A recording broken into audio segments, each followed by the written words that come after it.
Welcome to Mansplaining, a podcast about the interesting things and unexpected discoveries you can make if you just take the time to learn. I'm Mark, your host this week, and as always, I'm joined by Joe, an old friend from college. Together, we'll explore what's on our minds and hopefully figure out a thing or two about a thing or two. How's it going, Joe? It's going all right. The main story here is the tropical weather we're getting in New York City and whether this is a harbinger of climate change or not, but it's torrential rain literally every afternoon, which wreaks havoc with my softball team schedule. But I know you guys are experiencing a little bit of strange weather up your way, so I'm curious to hear about how you've weathered that. No pun intended. Mostly we sweated our way through it. We had 3 consecutive days of temperatures that were at or above 100 degrees. Wow. Locally, which is just not the conditions that you get in Seattle, because so nobody had any way of dealing with it. And in fact, very few people in Seattle have air conditioning units in their apartments or their homes. So I read. Yeah. So it was a tough thing. Luckily, in our case, we have a balcony in our apartment. So we were able to sleep outside on the balcony, which helped a little bit. But sleeping outside in the brightest time of the year is kind of tricky because the sun comes up around 5 a.m. Right. So it was just sort of the thing where you suffer through it and look forward to when you can get some solid sleep again. And luckily it was only 3 days long. But there is a lively debate here over whether or not we can think of this as symptomatic of global warming or if it's just a weather anomaly and nothing particularly important. Yes. And that sounds like a good mansplaining topic for the future. Yeah, absolutely. So on that theme, my question this week regards a different type of future forecasting, and that's around workplace automation. And this is a topic that's been in my head for a while because I used to have a job where it was part of my job to read up on employment topics. And one of those things is advice for people who might be automated out of a job and job training and how you can future-proof your career. But I always thought there were a lot of unanswered questions in the sources I was looking at. So I thought that I would set you on the task, Joe, of looking into this. With artificial intelligence getting better all the time and with automation moving into more and more sectors of the job market, I was wondering first, what's the time frame at which people like me who work in creative jobs would need to worry about workplace automation and possibly being replaced by machines? And second, as a society, if we're looking at a scenario in which machines and computers will take over more and more sectors within the current job market, what do we need to do as a society to make sure that we don't create a new permanent underclass? So what did you find? Yeah, these are all good questions, Mark, and I fear you're not going to like my answers. Oh, dear. Or better to put it, my non-answers. The first thing I want to say is that this is not a new problem. People have been concerned about the outsourcing of work to machines since the Industrial Revolution, from the cotton gin to the assembly line. Do you know where the term Luddite comes from originally? No, tell me. So Luddite is the term that's applied to someone who is afraid of technology, just rejects it out of hand. In my unkinder moments, I might think that you and my wife are Luddites because neither one of you wants to use a smartphone, but that would be unkind. But the original term Luddite comes from a gang of textile workers in 19th century England who followed a leader called Ludd, and they were destroying automated textile mills that were putting out of work the textile workers at the time. So you can imagine prior to that, there was an industry of people who would have looms at home and they would weave wool or cotton or whatever into fabric and then sell it. And these factories were automating that process and putting them out of work. And so the Luddites banded together, broke into factories and set fire to the machinery. And so that term comes to us today and is a reminder that this is a theme that's at least 200 years old at this point. Yes. And probably is never going away. It's just we changed the industry that we tend to think about. And my favorite TV series of all time, The Twilight Zone, has several episodes addressing the issue of robots displacing humans. AI and machine learning are just the latest cause for hand-wringing when you consider the historical perspective. Right. But as to my tease about the non-answer, I ran into one huge problem in researching this episode. And that is that there's simply no consensus answer to any of your questions. And that's so unusual. You know, think back to any of the other questions you've asked me, and there's always been some kind of mainstream body of opinion that guides my answer. But this time, that's just not the case. So, like regarding the timetable for major job loss, there isn't even agreement that there will be job loss due to automation, let alone the timetable for that. And there's also no consensus on the effect of automation on knowledge workers. And there's no agreement whatsoever on what we can do to help displaced workers. So instead of giving you a definitive answer to the question, is workplace automation a bad thing? I'm going to sift through some arguments on both sides of that question and then give you my considered opinion at the end. Okay. Yeah, that sounds good. So before that, a brief word about how COVID-19 factors into this topic. I don't want to dwell on the pandemic except to say that it's accelerating some trends that were already in place beforehand. One of the economic legacies of the pandemic may be an increase in automation in service industries like supermarkets, hotels, and fast food outlets, all of which turned to technology to keep their operations afloat last year during the height of the infection fears and social distancing. Yeah. And now, as the pandemic ebbs and these businesses are finding it difficult to lure back their cashiers, maids, and waiters at the same starvation wages they were paying before, right, there's even more momentum for automation. The International Monetary Fund published a working paper this year predicting that COVID-induced automation would worsen worldwide inequality in the years to come. So all that is to say that the COVID effect is real, but because it relates to a hopefully one-time world historical event, I want to put it aside and focus on the larger trends in workplace automation that predate the pandemic. Okay. So there are a few obvious front lines in the quote-unquote war between humanity and robots. The check-in kiosk at airports, the checkout line in the grocery store, the ATM at your local bank. But what about the cockpit? Mark, did you know that for most flights, commercial airline pilots steer the aircraft for only 3 to 7 minutes with autopilot handling the rest of the trip? I did know that. Yeah, it's takeoffs and landings when the pilots engage, and otherwise it's mostly automation. Yeah, mostly. And turbulence, right. So I did not know that, and I suspect a lot of people in the listening audience don't know that either. And I just wonder, what are pilots doing the rest of the time? Working on job skills. I don't know. Catching up on mansplaining, maybe. Binge listening. Well, yes, yeah. That would be time well spent if they're doing it, so I would encourage that. Okay. Let's try to quantify some of this workplace automation. Between the years 1993 and 2007, the use of industrial robots in U.S. workplaces quadrupled. And just to define my term there, industrial robots are multi-purpose machines that do tasks like painting, welding, packaging. Some are automatically controlled and reprogrammable. Others are fully autonomous and don't need humans to operate them, which is interesting in light of our prior episode about autonomous drones. Mm-hmm. According to a recently published academic paper, industrial robots have a net negative effect on workers. For every robot added per 1,000 U.S. workers, wages go down slightly, and the ratio of employment to population declines slightly. Yeah. This has led to a loss of around 400,000 jobs to date.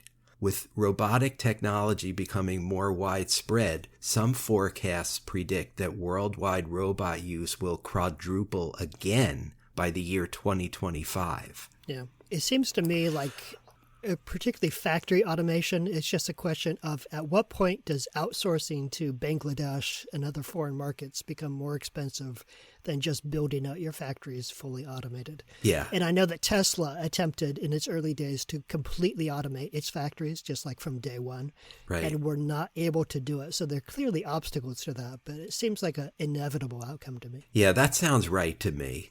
And if you're looking for scary predictions about automation, there are plenty to choose from. McKinsey Global Institute predicts that by 2030, 45 million Americans, that's 1/4 of our workforce, will lose their jobs to automation. Other studies forecast that by 2030, up to 14% of the global workforce may be forced by automation to change careers. Mm-hmm. The World Economic Forum, WEF, published a report in October 2020 predicting that advances in robotics and AI would eliminate 85 million jobs worldwide by 2025. That report also stated that 43% of global companies expected to reduce their workforces through the use of technology, and predicted that by 2025, work would be divided equally between machines and humans, with machines handling most data processing and routine manual and administrative tasks for both blue and white-collar workers. Yeah. The WEF also projects that half of all employees will need at least some level of retraining by 2025. Now, 2025 is less than 4 years from now, and 2030 is less than a decade away. So to your timetable question, these studies suggest that a massive wave of worker displacement is happening right now. But as I mentioned, there's no consensus for that view. And this is maddening to me because I am later going to tell you a bunch of things that seem directly contrary to the scary predictions I just gave you. But that's just the lay of the land in this subject, as far as I can tell. So the logic of automation is simple. Automating processes means relying on fewer workers. When you replace a human worker with a robot, you're not only eliminating salary, you're also eliminating benefits, since robots don't contract COVID or require health care. Because the U.S. tax code supports investments in capital as opposed to labor, workers are a tax burden for employers, whereas machines are subsidized by tax breaks. Low-wage workers compete for dwindling jobs not only with other low-wage workers, but also with machines, which inevitably leads to downward pressure on wages. Right. Labor economists have written that adding one robot reduces local employment by 6 workers. Factoring in the benefits to the overall economy and adding robots, in the form of things like lower prices for goods, or increased capital gains due to their productivity and efficiency, that one robot reduces employment nationally by 3.3 workers. In other words, automation is a net negative influence on employment, but it's not as bad nationally as it is locally. The effects of automation vary socioeconomically, geographically, and by job sector. Lower and middle-income workers who perform manual labor in states like Texas, Kentucky, Missouri, and Louisiana, and Rust Belt cities like Detroit, Michigan, are affected disproportionately by robots. Blue-collar workers like machinists, welders, and assemblers are particularly hard hit, which is why robot technology is often thought of as blue-collar automation, while robotic process automation, which carries out tasks in HR departments and other departments in office settings, is regarded as white-collar automation. Right. Men are slightly more affected by the adoption of robots than women. For men, the impact is seen mostly in manufacturing jobs, while for women, it's in non-manufacturing jobs like the service industry. Higher educated and higher paid workers are more frequently affected by automation, which surprised me. But the effects are more severe on low-wage workers, mostly because it's harder for them to find new jobs. Yeah. Robots negatively affect workers at all levels of education, though workers without college degrees are impacted far more than those with college degrees. Workers who lose high-wage manufacturing jobs to robots tend to retool by taking jobs from lower-wage workers, which sets up a negative cascade effect. The auto industry uses more robots than other sectors, employing 38% of existing robots. The electronics industry uses 15% of existing robots, while the plastics and chemicals industries use 10%. So just those three industries use over 60% of the existing robot stock. Wow.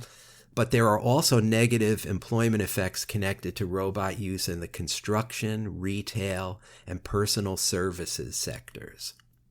You mentioned self-driving vehicles in your initial iteration of this question to me at the end of the last podcast, so I wanted to quantify that problem particularly. According to the Bureau of Labor Statistics, there were more than 2 million people employed as tractor-trailer truck drivers in the U.S. in 2019, plus 680,000 bus drivers, about 370,000 taxi and delivery drivers, and another 1.5 million light truck delivery drivers, for a grand total of around 4.5 million people who could potentially lose their jobs to driverless cars and trucks.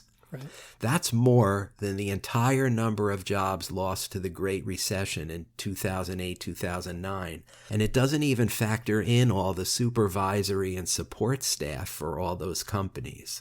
I think the self-driving car scenario is a good example that job loss isn't necessarily always due to like some cackling industrialist who wants to take jobs away from hardworking people and give them to machines.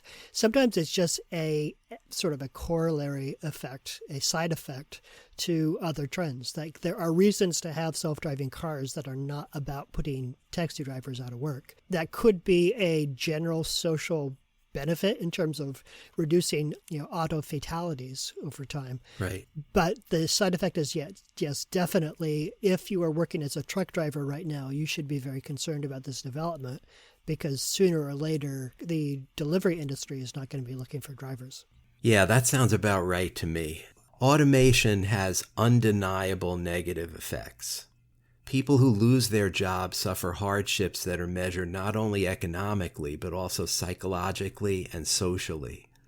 AI, machine learning, and other automation technologies lead to disruptions and dislocations in the lives of workers, which leads in turn to food and housing insecurity, wage stagnation, and income inequality.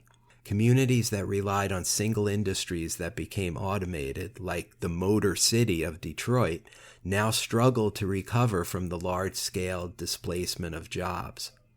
The rapid pace of developments in AI and machine learning are redefining what can be automated. It's no longer true that only rote activities are candidates for automation. Soon even tacit knowledge or experiences that are difficult to reduce to specified tasks will be subject to automation. Some of this is already happening. Amazon uses a fleet of Kiva robots that can plan, navigate, and coordinate among themselves to fulfill warehouse orders faster. IBM's Watson, the same computer that defeated the world chess champion, can also serve as medical diagnostician by drawing on the vast body of online research to suggest treatments for various ailments. If you're wondering what jobs are most likely to go away in the next few years, here's a sampling. If you work as a clerk in data entry, payroll, bookkeeping, or keeping track of stock, you better start looking for a new job. Supreme Court clerks are probably still safe, right? Judicial clerks. But yeah. Also in danger are secretaries, auditors, factory workers, customer service workers, mechanics, machine repair people, all of whose jobs are easy to automate. Just because I haven't mentioned your line of work yet doesn't mean there isn't a robot coming for you. Mark, you asked about creative and knowledge-based work, people who think for a living. Generally speaking, work requiring imagination, strategic thinking, or creative analysis is harder to automate. And knowledge work has been increasing in recent decades, but there are some adverse trends even in this area. In 2017, the CEO of Deutsche Bank predicted that half of its 97,000-person workforce could be replaced by robots. Researchers concluded that accountants have a 95% chance of losing their jobs as machines take over data analysis and number crunching. Mm-hmm. Predictably, how you feel about automation depends largely on where you sit. Right. Some business leaders have a blasé optimism about automation that doesn't square with all those lost jobs. According to a study by Capita, 91% of the British business leaders surveyed thought of automation as an opportunity to increase productivity and gain a competitive edge, while the employees most likely to be replaced by robots didn't have as sanguine a view, to say the least. Right. And it's interesting to point out that those 2 points of view are not describing 2 different realities. Both of those can be true within the same reality. Like productivity and wealth can increase, and workers can lose access to that wealth. And it's not 2 separate timelines. That would be a shared timeline. Yes, that's absolutely true. And I'm going to say a lot more about that in a few minutes when I get to the proverbial other side of the coin about automation. Another study by KPMG showed that 62% of CEOs think AI creates more jobs than it eliminates. Meanwhile, 60% of HR execs, who are in a good position to know such things, think that AI will lead to fewer jobs. All this talk about job loss sounds like a catastrophe in the making. But before we all reach for sharp knives, let's look at the other side of the coin, as I said a minute ago. The more nuanced view is that automation has both a displacement effect, in which robots perform tasks previously done by workers, and a productivity effect, in which technology either makes it easier for workers to perform tasks or creates new tasks and even new jobs. The same World Economic Forum study that said we're losing 85 million jobs by 2025 due to AI and robotics also expects the robot revolution to produce 97 million new jobs in the same time frame, meaning a net addition of 12 million jobs. Among the job categories expected to be in demand are processing data as opposed to entering it, digital marketing and business development professionals, specialists in process automation and digitization, information security people, software and app developers, and of course, IT, AI, and machine learning specialists. Right. Whenever I hear about, yes, technology creates more jobs than it destroys, I can accept that that has been true historically, but I'm wondering always, is it creating jobs for the people whose jobs were destroyed?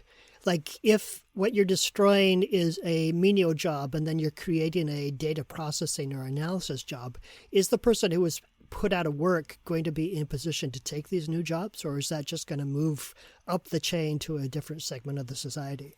Yeah, it's a very good point. One problem with the new jobs created by automation is that they're often not accessible to displaced workers, either geographically or from a skills perspective. I'll say more about that a bit later when we get to the remedies for automation-induced poverty. Automation is not all bad. Historically, it's been an important driver of economic growth. For example, by allowing countries to feed their growing populations as their workers transitioned from subsistence farming to less taxing forms of work. It moved us from a craft to a mass production economy while switching millions of jobs from blue collar to white collar, and someday I hope to green collar. Yeah. As a result, worker pay has gradually increased, leading to better living standards. These days, workplace automation is not as scary for workers as a plant closing or a mass layoff because it happens more gradually, giving workers more time to adjust to the situation and find new jobs if necessary. Many of the apocalyptic predictions about automation assume that if a job can be automated, it absolutely will be automated, and soon. History suggests otherwise. Automation doesn't move at light speed, and it's more likely to change jobs rather than eliminate them. Machines are taking on an increasing percentage of repetitive tasks while people move on to more interesting work. Mm-hmm. And I want to say more about this because I think it's a really important point. The robots are already here. Many more are coming. That we can't deny. But they may not be coming for your whole job, just the crappy part of it. There's research suggesting that using current technology, fewer than 5% of occupations will be automated in their entirety. Technology will replace some work, but it won't necessarily replace the people who do the work. Instead, certain activities are more likely to be automated. This jibes with the results of recent surveys of knowledge workers, in which they report that they're not so worried about automation. 97% think it can benefit them, and nearly 60% believe the automation of repetitive tasks can save them from at least 6 hours per week of their most boring work. Examples of this abound, so I want to offer several. Law firms are already using text mining software to review thousands of documents collected during discovery to identify the most noteworthy items for deeper review by the human legal staff. In that case, the lawyer's job wasn't eliminated, but was instead refined to do more complicated and meaningful work. Yeah. Existing automation that eliminates time-consuming tasks like document approvals and distribution has been welcomed by employees like me. These technologies work with humans. Some people call them collaborative robots, or cobots for short. But here's the single most interesting and surprising thing I discovered in my research. It has to do with automatic teller machines, ATMs, which were created specifically to replace human labor. First introduced around 1970, they became widely adopted nearly 30 years later in the late 1990s. Today in the U.S., we have more than 400,000 of them. But did you know, Mark, that the number of bank tellers actually rose between 2000 and 2010?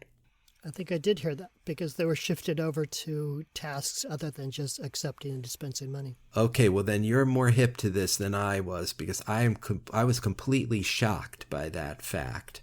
Even though the number of tellers per branch went down because of the ATMs, those same ATMs made it easier for banks to open more branches, which they did. Today, the ATMs count the money while the human beings sell you financial services like home and auto loans and help you with more complicated issues. And my guess is that bank tellers enjoy their jobs more in a world full of ATMs. Mm-hmm. Some jobs that could easily be automated probably won't disappear. Take bartending. It would be really easy to replace a bartender with a machine that serves you your beer and accepts your credit card or payment app. But are people really ready to be served by robots? I think a more likely scenario is that cobots will handle contactless payment, remote ordering, and filling up beer glasses quickly and efficiently, something they can do well, while human bartenders are able to serve many more people, engage with customers, and make you that fancy cocktail with vermouth in it that I know you love, Mark. Yes, I can't get enough of it. I will say, however, that a bar just opened in Seattle that is fully automated, so they are betting on the other side of that. But my first question about that bar is, which part of this robot is going to realize that I've had too much to drink and is call a cab for me? Good point. So yes, absolutely, you want a human being on the other side of that bar. Right, and that might be an experiment that backfires in fairly short order.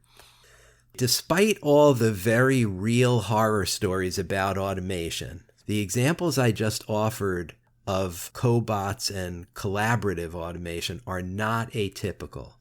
Entire job categories like bank tellers are simply not disappearing. In fact, in 2010, somebody checked the 271 listed occupations on the 1950 federal census to see if any had been rendered obsolete by automation, and only one had. So extra credit, Mark, if you can guess which one. I'm going to guess it's something in the oil or gas industry, like a oil capper or something like that. No, it's elevator operator. Oh, yes, of course. 100%. Yes. Yeah. Yeah, you watch Yep. movies in the 1950s and there's a friendly guy to push the button for you. Yep. And now, like a bunch of chumps, we're pushing the buttons ourselves. Yep. Automating activities as opposed to jobs can lead to greater efficiency in the entire workforce. Research suggests that as much as 45% of the work activities people are paid to perform in the U.S. today can be automated using existing technology, including 1/5 of a typical CEO's time, which gave me a laugh, because I think it's probably 90% of a CEO's time. But that's just me. Mm-hmm. That represents about $2 trillion in annual wages. When language recognition technology reaches a median level of competence, an additional 13% of work activities will be automatable. A lot of hay was made by various politicians about the loss of 6 million manufacturing jobs in the U.S. over the last couple of decades. Those jobs definitely disappeared. But was automation the primary culprit? According to economist Dean Baker, quote, "If you want to know what happened to manufacturing after 2000, the answer is very clearly not automation. It's China. We've been running massive trade deficits with China, driven mainly by manufacturing, and we've seen a precipitous plunge in the number of manufacturing jobs. To say those two things aren't correlated is nuts." End quote. Sure. It's also worth noting that many of the dire predictions about the timetable for humans to be supplanted by robot overlords have not come true, at least not yet. Take self-driving cars again. 5 years ago, we were all talking about how their imminent arrival would put commercial drivers out of work. We're still waiting for that arrival. A report from Goldman Sachs predicted that autonomous cars could ultimately replace 300,000 driving jobs per year, but it argued that this wouldn't happen for at least 25 years, by which time the affected employees should be able to adapt. Says MIT researcher Andrew McAfee, and I quote, "When it comes to things like AI, machine learning, and self-driving cars and trucks, it's still early. Their real impact won't be felt for years yet," end quote. And as Kevin Carey, writing for Slate, commented about such technology, again I quote, "The last mile between almost good enough and good enough can be very long," end quote. Yeah. I was all the way through, I was thinking about the situation that was nailed in that final statement that you quoted, which is that there's this famous effect called the 80-20 effect in development of things like software. And yes. So, by extension, AI, where the first 80% of any project goes pretty rapidly. Right, the easy and then stuff. The last 20% is always more and more difficult. So if you imagine a curve that just gets steeper and steeper and steeper. And so if you're predicting when the project is going to complete based on how things went over that first 80%, you're always going to be way off because the 20% can take as long or longer than the first 80% took. Right. And I think the relevance to self-driving cars is that we can probably safely predict there will be a lot of driverless cars on the roads at some point in the future. But it may not be the chaotic, apocalyptic event that people are painting it to be, especially if drivers have many years ahead of them to kind of retool and think about what they're going to do when the robot comes. Yeah. And if driver automation takes place gradually rather than a binary switch from one to the other, where just more and more of the driving process is taken over by the computer. But you still need someone on board to account for that scenario in which the AI does not recognize what it's looking at. Right. I want to add a few more points about kind of tempering the apocalyptic view of workplace automation. Here's one. If the financial rewards of automation were as dramatic as many say they are, wouldn't corporate America be pouring money into capital investments in IT software, AI, and machine learning to hasten our jobless future? Well, they're not. Corporate investment in IT software grew more slowly over the past decade than in the previous one. and capital investment has grown more slowly in the last 20 years than in any other period since the end of World War II.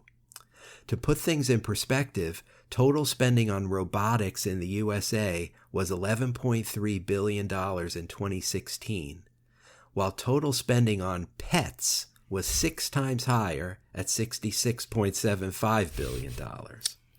Well, our pets deserve it. Yes. My dog certainly deserves every bit of that $66 billion.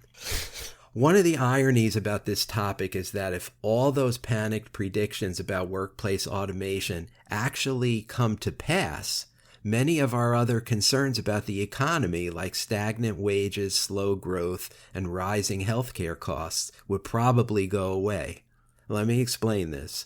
A recent study by Accenture suggests that AI's broad implementation would, in and of itself, lift GDP growth in the USA by 2 full points annually. That's massive. A PwC study in the UK estimated that British GDP could be as much as 10% higher in 2030 as a result of AI technology.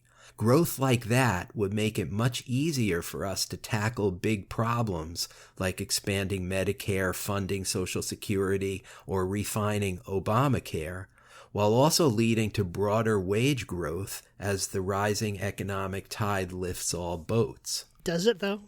I mean, hasn't the story over the last 30 years been that increased productivity and wealth has been captured by a smaller and smaller segment of the society while real wages have stayed flat? So, why should we be confident that things would be different going forward than they've been over the past 30 years? My impression is that the rising tide is lifting all boats. It's just not lifting them equally.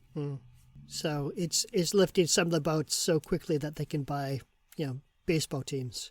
Yes. And other people enough that they can pay off the loan on their car. Right. Or stop living on food stamps. Right. Okay.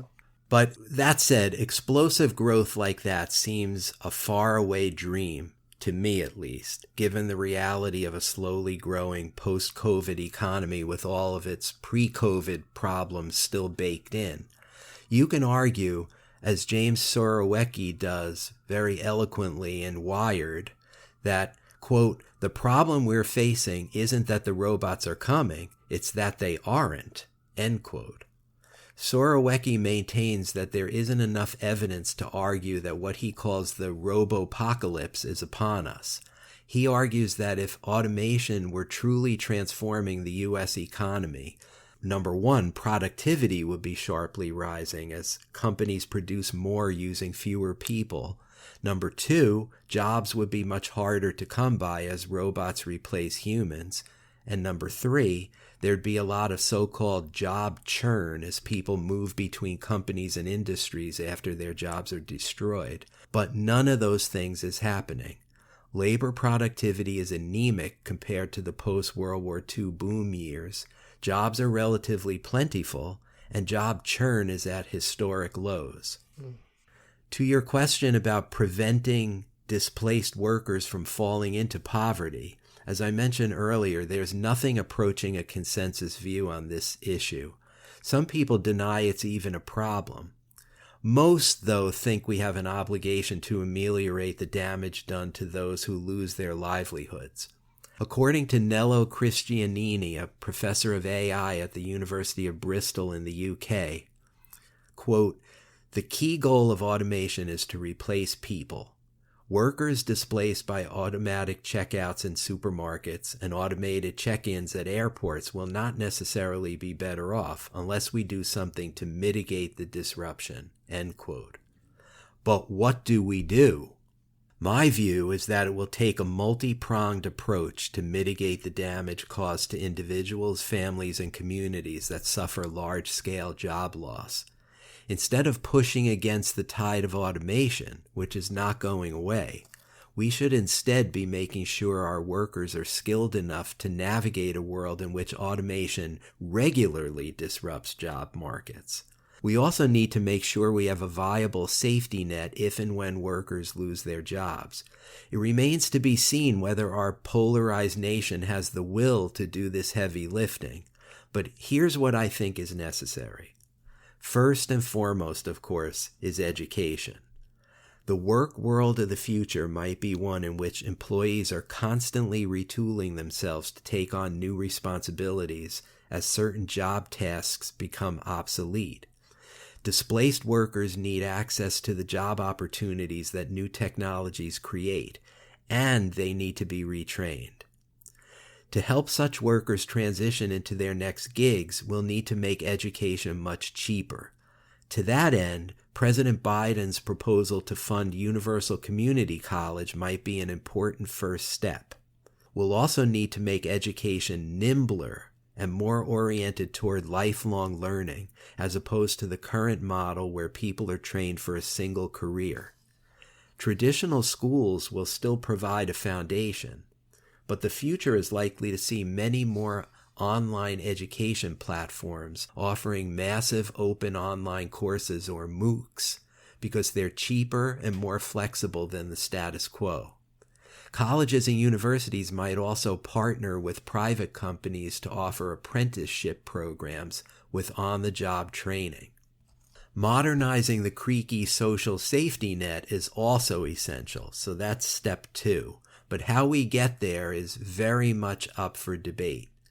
Some possibilities include beefing up unemployment insurance, introducing graduated wage insurance, which is compensation offered to those forced to take lower-paying jobs, health insurance subsidies for displaced workers, mobility assistance to help people move to where the jobs are from the regions of the country like the Southeast, Appalachia, and the upper Midwest that were hard hit by automation and the loss of manufacturing jobs, and to ensure the displaced are equipped for future work, stipends for reskilling and upskilling, which are 2 buzzwords I came across very often in my research. They basically mean training to acquire new or improved skills. So what about the universal basic income, which I'm sure you heard about with Andrew Yang running for mayor in New York? Well, here's what I have to say about that. Universal Basic Income, or UBI, is a popular idea these days thanks to Andrew Yang, the failed presidential and New York City mayoral candidate. Yang and also tech leaders like Elon Musk citing the potential for automation to disrupt many people's livelihoods, favor the UBI stipend so that displaced workers have something to live on after their jobs are eliminated. But I'm skeptical. In a country already deep in debt, UBI lacks a sustainable funding source. Some progressives also fear that UBI is a stalking horse for the right wing's generations-long attempt to undermine the liberal welfare state. Some conservatives have floated UBI-type programs to serve as a replacement for, as opposed to an enhancement to, Social Security, Medicaid, SNAP, and other safety net programs.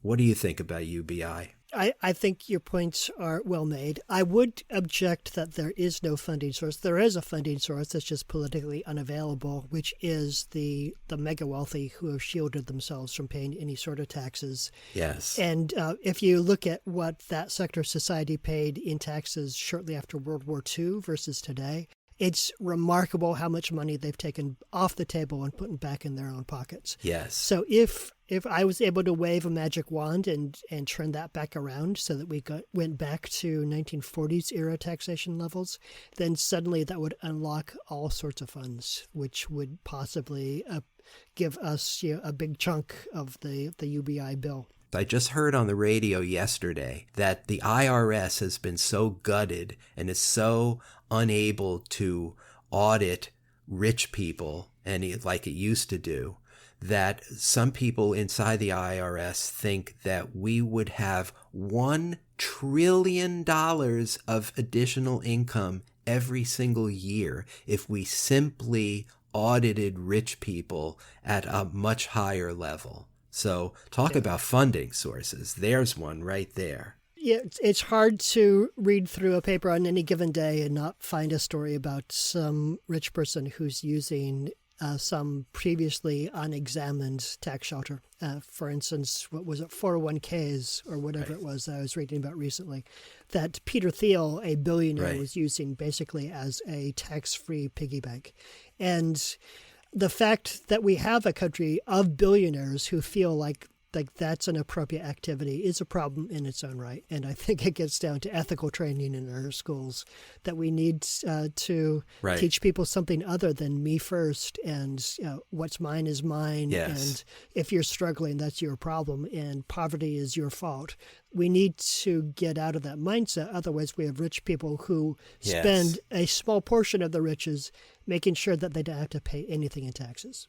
I completely agree, and that sounds like a fascinating mansplaining topic in the future. So we need to listen to our recordings and write down all these ideas. Right, stay tuned. So I scrolled through a bunch of policies, and you added some, and we discussed them. But the common denominator of all these approaches is that they require gobs and gobs of money. Many liberal Democrats, myself included, believe that substantial national investment in policies like the Green New Deal will usher in a new era of millions of high-paying union jobs doing things like manufacturing wind turbines and installing solar panels. For those of you who want to know more about that, I suggest you listen to our mansplaining episode entitled Unpacking the Green New Deal. Just as Americans 50 years ago couldn't imagine the transition between declining manufacturing jobs and the burgeoning service sector, liberals think that today we're suffering from a potentially catastrophic failure to imagine the millions of new green economy jobs that can come from such investment. So there's that.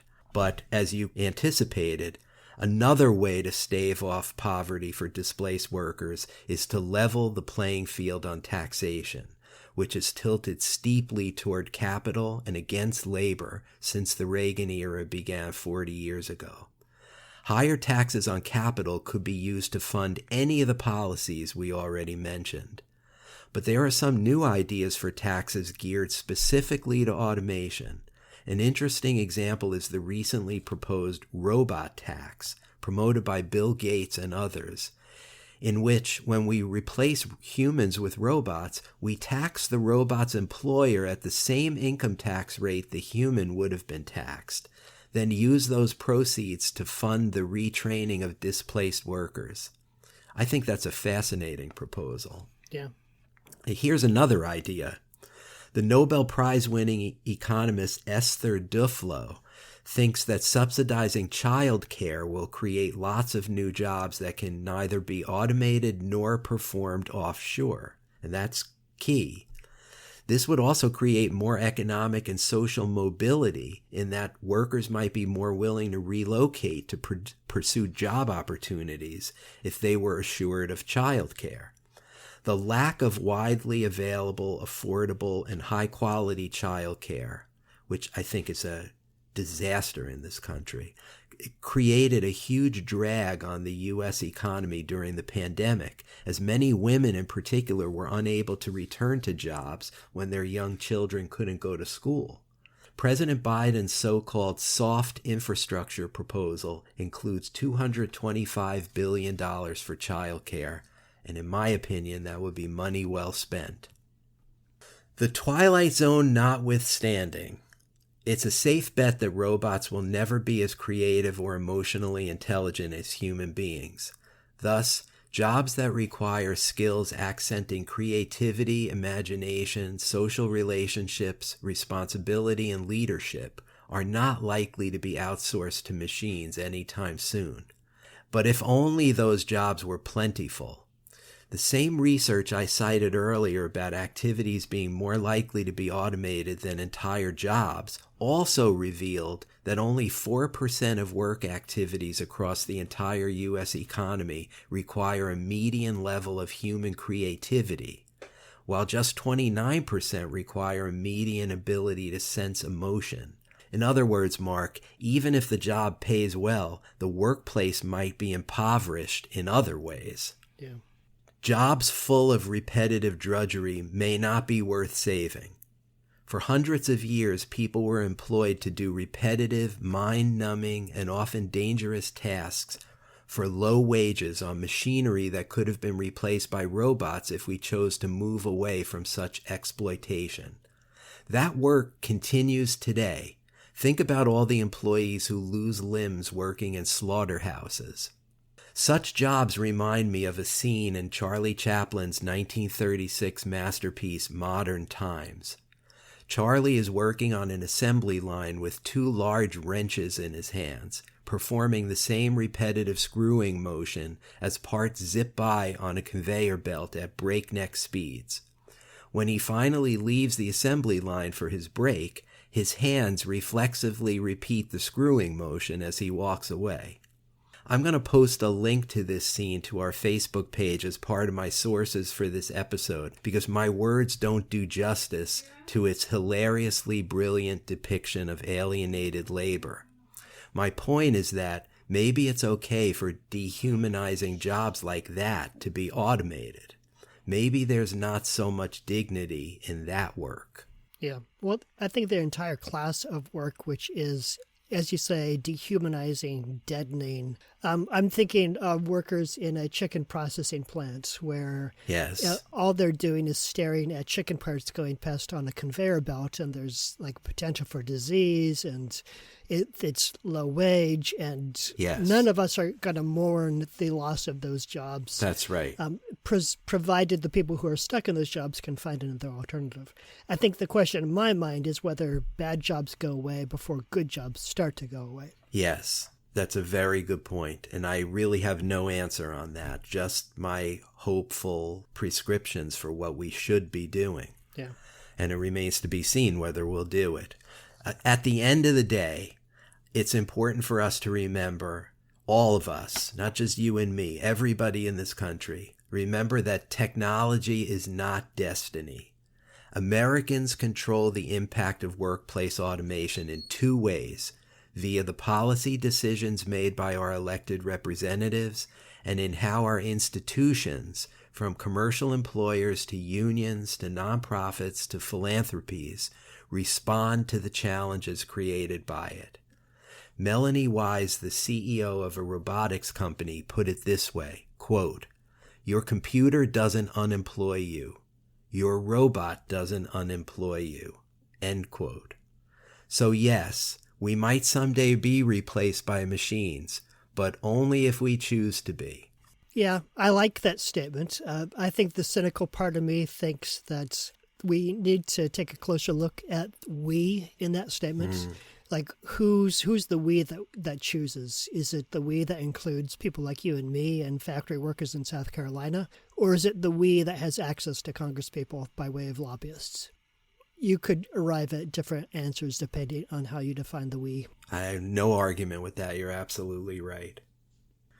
So not the answer you probably were hoping for, but that's basically the lay of the land. No, but very thought-provoking.